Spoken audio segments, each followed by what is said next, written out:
us had, nervous bellies, and you think about what's gone on in the past and how little accountability there's been over the years. So you're cautiously optimistic that some, form of justice might happen, but you're not totally confident. And I think that's if you're a white person. People of color, I have to believe, had even more nervous moments and anxiety and probably doubt about what was going to happen because of the past. So when the verdicts came down, you saw, the joy just kind of explode in people. And, I had a friend who mentioned to me, he said, it's a relief for all of us that it seems like a bit of justice has been done. But imagine being a 70, 80, 90-year-old black person who's seen so much ugly in their lives in every way, shape, and form, socially, economically, etc. And then add COVID on top of it to see all the disparities. What a joy it had to be for someone like that to see this outcome in this trial. And then when I thought about it some more, I think it's a time to understand that that was maybe a victory in a war that's got to continue to be waged in the sense of demanding equality and justice and rights, because it hasn't happened yet. And so, the police unions have to be held to task. We can't listen to the bullcrap anymore. The argument about defunding, whoever came up with the defunding phrase was ignorant, because it's just used now to fight against accountability for police departments.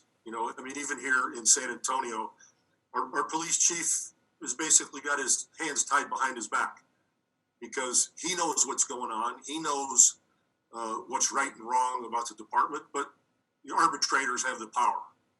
So the police unions, they use power in a way that does not protect and serve in many cases. And they have to be, the power has to be taken away as much as possible, just like with the NRA. But we can't believe, and deal with the tactics they've used over the years, whether it's, personal assassination, like in the case of Cheryl Scully, or calling out defunding, which is deceptive. It's a lie. Just like Trump's, the virus was a hoax. The election was stolen. And there are people that want to hear that and follow when it's dangerous and it causes death. And so I think that more than anything, we have to remember to be on guard, to call it out, that justice has not been realized yet, that was a victory. I'm thrilled for George Floyd's family, but he's still not with us. And it's because of the culture. It's not just a single one-off act of one man. We've seen it too many times. And police unions have to be called to task. We have to be brave about it and do what needs to be done. Proposition B, it looks like a step in the right direction. So, a yes vote on that, I think, is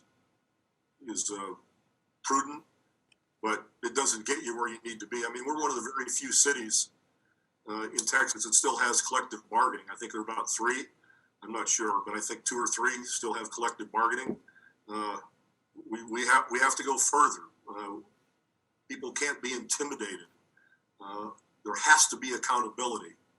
And police unions work. Just think about that logically. You don't have to be a Republican or a Democrat. You're pro this, pro that. An organization that seeks as little accountability as possible should be a problem. There's a reason for seeking as little accountability as possible. And that's not good. It just makes sense. So we need to go further.